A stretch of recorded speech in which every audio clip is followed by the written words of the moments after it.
Fala aí galera, bem-vindos de volta ao canal, quer dizer, bem-vindo para quem já era inscrito, de volta, né, quem é inscrito, e bem-vindo para você que é novo aí, muito obrigado por estar vendo aí o conteúdo, beleza? Se você não é inscrito, não deixa de se inscrever aí, eu sempre peço para vocês comentarem bastante aí embaixo, isso me ajuda a ter ideias para novos vídeos, né? Bom, mas vamos lá, vamos direto ao assunto que aqui na oficina a gente não enrola, né? Pergunta que não se cala, compressorzinho da Schulz, o mini compressor da Schulz, de 25 litros, cara. Ele é mesmo de 8.5 PES, né? 8.5 PCM, 8.5 CFM, né?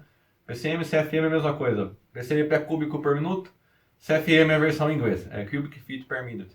Então, mesma medida, tá? Então, será que ele é mesmo 8.5 PCM, cara? E aí é que nós vamos entrar numa celeuma, porque eu já expliquei num vídeo anterior o seguinte: essa questão aí do CFM, ela depende da pressão. Então, a que pressão você está falando, né, dessa medida aí?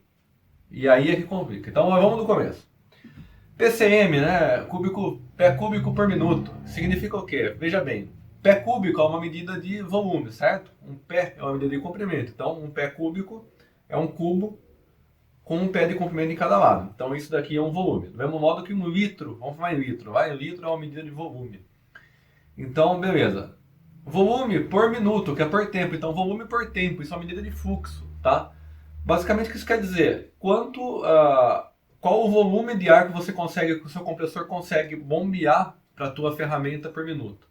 Só que tem um problema. Por exemplo, uma pistola de pintura trabalha com, sei lá, 35 libras. Enquanto que uma mini retífica, por exemplo, trabalha com 90. Então, uma coisa é eu mandar 8.5 pés a 90 PSI e outra mandar 8.5 pés a 35 PSI, tá? E aí é que mora o problema. Por quê? Se a gente for pegar lá o compressor da Shure, se você for olhar no manual deles, veja bem, eles não estão sendo desonestos, mas eles também não estão. Mas se você for olhar lá o manual, tá lá. Deslocamento teórico, 8.5 PCM ou CFM, tanto faz. Mas está escrito lá, 8.5. O que isso quer dizer? Quer dizer o seguinte, a cilindrada do compressor, tá? Vezes a frequência que ele sobe e desce, tá? Você pode ter que converter de RPM para Hz, mas pode fazer essa conta. Essa conta aí é que dá os 8.5. Então, na verdade, esse 8.5 seria o deslocamento teórico à pressão ambiente. E aí isso não é um problema. Então, o que eu vou fazer hoje aqui é o seguinte: nós vamos fazer um jeito que nós vamos testar no duro aqui, vamos fazer uma medida para ver quantos PCM vai dar mesmo no real, tá? Com o compressor cheio, tá? Então, mas primeiro a gente precisa dar uma olhadinha aqui na equação de gás e 10. Eu sempre falo aqui no canal, né, que vocês gostam de física e tal, vocês acham que o colegial não serviu para nada, eu vou provar que vocês estão errados. Eu vou provar mostrando aqui. Se você lembra dessa equaçãozinha, que eu tenho certeza que você vai lembrar dessa equaçãozinha aqui do colegial, nem que seja vagamente. Mas vamos dar uma olhada nela. Bom, vocês devem lembrar dessa equaçãozinha aqui do colegial, né? Vocês vão lembrar daquela versão tipo pivete, né? P1, V1, T1 igual a P2, V2, D2. Vocês devem lembrar pelo menos isso daí vagamente. Mas o que isso aqui quer dizer é o seguinte. Existe uma relação entre a pressão, tá?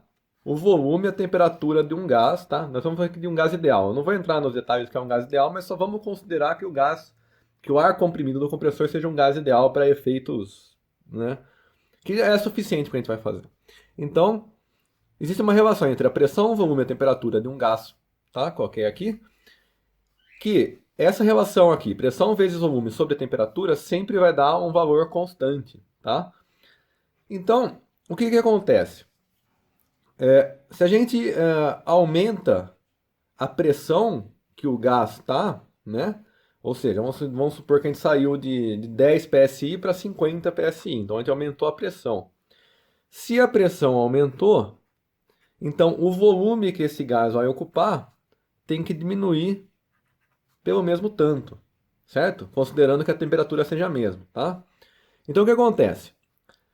Vamos supor que eu aumentei a pressão por um fator 2. Então, para compensar isso aqui, continuar dando uma constante, o volume tem que diminuir por um fator 2, certo? Então, se eu aumentei, por exemplo, a pressão de 10 para 20 PSI, então o volume, se ele era, por exemplo, de 1 litro, ele vai ter que passar a ser meio litro. Entendeu? Então isso, na verdade, é o ar comprimido. O ar comprimido é o quê? Eu aumentei a pressão que ele está e aí eu reduzi o volume. Por isso que o compressor de ar é um pistão. O pistão, o que ele é? Ele simplesmente está reduzindo o volume. Quando você reduz o volume, a pressão ela tem que aumentar proporcionalmente. E aí você pega esse ar que está comprimido e enfia ele lá dentro do tanque, que é o reservatório do compressor, que nesse caso aqui nosso é um compressor de 25 litros. Então é isso daí, tá? Então essa questão do pé cúbico por minuto é o seguinte, né? É uma medida de volume, né? Pé cúbico por tempo, que é um minuto. Então, volume por tempo é um fluxo, tá? Por isso que eu estou chamando ele de F aqui. Então, basicamente, ele é o volume dividido pelo tempo. Esse tempo aqui não é de temperatura, é o de tempo mesmo, delta T, minuto, segundo, etc. Eu devia ter usado outra letra, mas já foi. E aí é o seguinte, né? Só que tem aquele problema aqui que a gente tinha visto lá atrás, que é a questão do volume. Esse volume aqui é o quê? Na verdade, o que eu tenho que fazer? Eu preciso corrigir esse volume aqui em função da pressão. Então, esse volume que eu vou pôr aqui é o volume inicial, certo? Que no caso do compressorzinho da Schulze aqui é 25 litros, tá? A pressão inicial é a pressão ambiente, que eu já vou mostrar para vocês como é que eu vou pegar. Mas a princípio isso aqui é da ordem de 14,7 PSI, tá? Isso aqui depende da altitude e do clima e tudo mais. Mas já vou mostrar para vocês como é que pega esse dado aqui. E a pressão final, que é aquela pressão que o compressor desliga. Então, a hora que ele desliga, essa aqui é a pressão final, tá? Então, esses são os dados que a gente vai ter que pegar lá. Então, a gente vai ter que pegar a pressão final, que nós vamos olhar lá no manômetro a hora que ele desligar. A pressão inicial eu vou pegar no app de clima que eu tenho aqui. O volume a gente já sabe que é 25 litros, certo? E o tempo, que é esse cara que está aqui, nós vamos cronometrar. Beleza? Bom, então beleza, ó, meu compressorzinho está aqui. Vocês podem ficar de olho aqui no manômetro, tá? Eu estou gravando meus vídeos agora em 4K, então vocês devem ver com bastante detalhe, tá? Então beleza, tá desligado, tá? Vazio, tá? Aqui tá aberto. Lá atrás tá aberto, então beleza, tá vazio, tá? Então agora vamos ligar ele e cronometrar, tá? Eu vou ligar e depois eu volto na hora que tiver terminado de cronometrar, que assim, senão a gente fica meio chato o vídeo, né? Então vamos lá.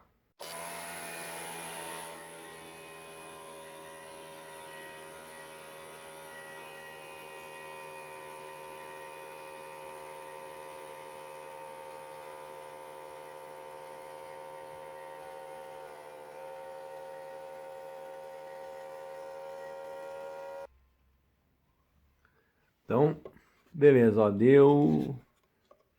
Então, beleza, ó, deu 3 minutos e 23, tá? Pra ele chegar lá na pressão que deu 115 PSI, tá? Deixa eu botar mais perto, ó, pra vocês verem. É isso aí, ó, 115 PSI, tá? Tá 2 esquinhos antes de 125. Beleza, então essa é uma informação que a gente precisa.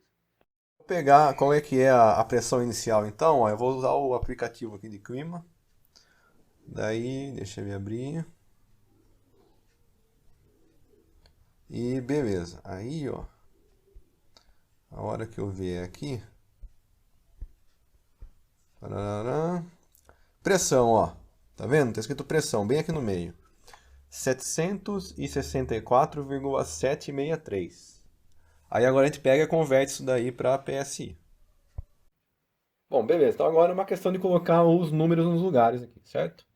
Então, o tempo, tá? Delta T, 3 minutos e 23 segundos. Transformado para decimal, 3,38.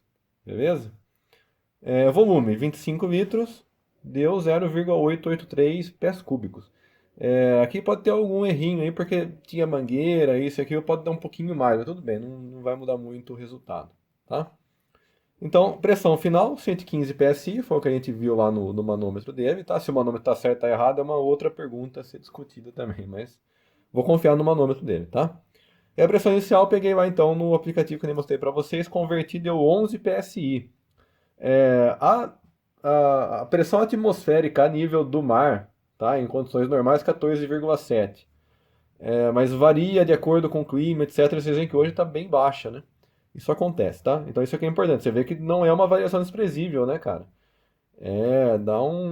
Dá quantos aí? Dá Uns 30%. Então, tem que levar em conta. Então, beleza, estamos com 11 PSI hoje, tá? Isso aqui afeta bastante o resultado final, então é bom acertar, deixar isso aqui bem acertadinho, beleza? Então agora é o seguinte, né? Então eu tenho tudo o que eu preciso. Eu tenho o volume em pés cúbicos, tempo em minuto decimal, né? Porque você não faz conta com minuto, segundo desse jeito, né? E as pressões aqui estão na mesma unidade que é PSI, beleza? Colocando isso tudo na equação, então a primeira coisa a gente tem que calcular o volume, aquele volume efetivo lá, que era o volume vezes a pressão final sobre a pressão inicial, certo?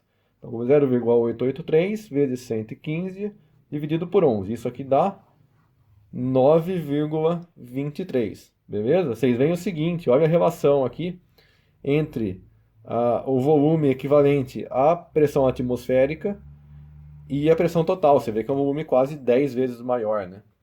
Então, isso aqui realmente é crítico, tá? Mas beleza.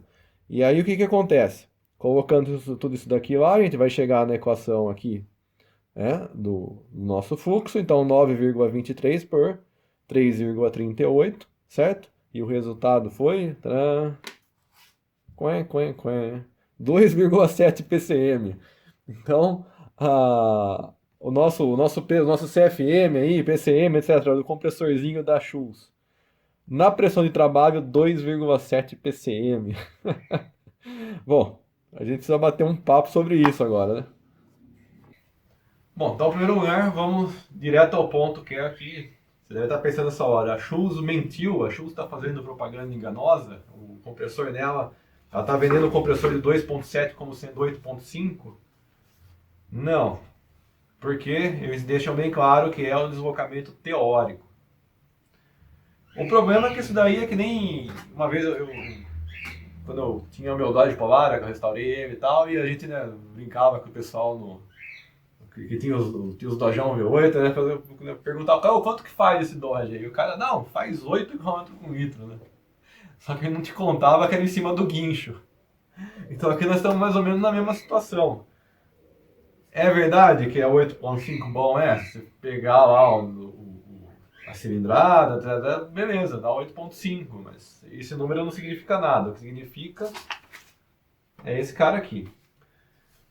Agora algumas considerações aqui, que é o seguinte, essa metodologia que eu usei, ela é uma espécie de média sobre o intervalo útil do compressor. Então não é uma medida a uma pressão específica. Qual que seria a melhor medida para fazer de vazão? Seria você ter um equipamento de medir vazão e aí você coloca um regulador de pressão dando aquela pressão em média vazão que ele consegue mandar. Esse seria o melhor teste. Só que não dá para fazer isso assim, precisa ter um equipamento. Então esse teste aqui é legal porque ele dá meio que uma média sobre o comportamento do compressor.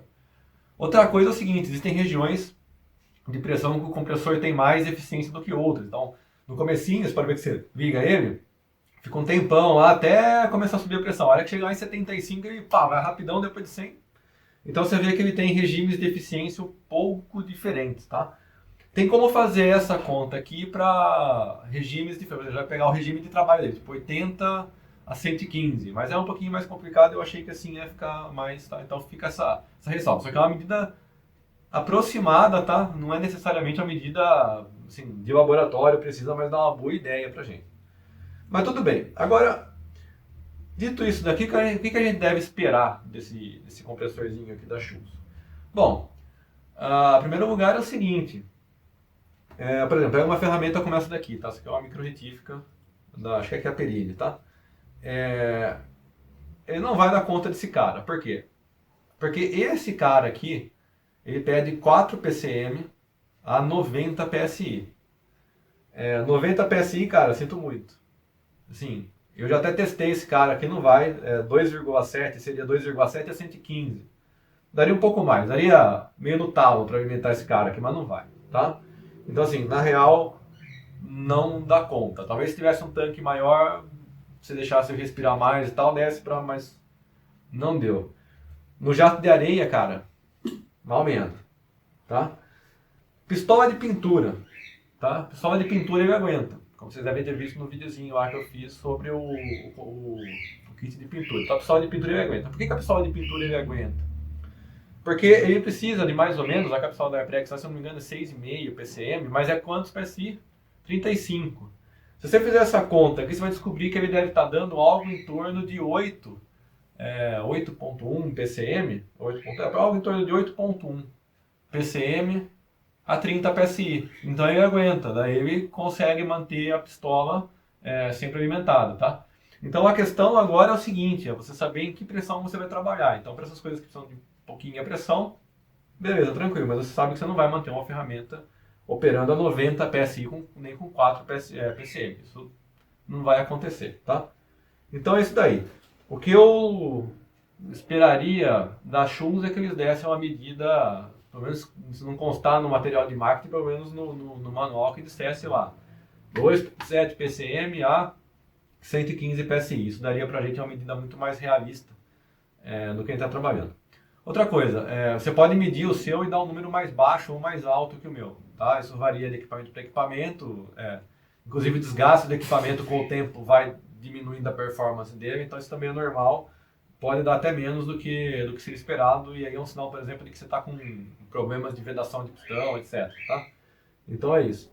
Então, esse aí é o vídeo de hoje, não deixa de se inscrever, não deixa de comentar aí embaixo, tá? Para mim é muito importante que vocês comentem e deixem sugestões aí, tá? Espero que vocês tenham gostado dos vídeos gravados agora em 4K, que daí se você precisar você pode ampliar a tela e você pode pegar os detalhes, beleza? Então é isso aí e eu te vejo na próxima. Valeu!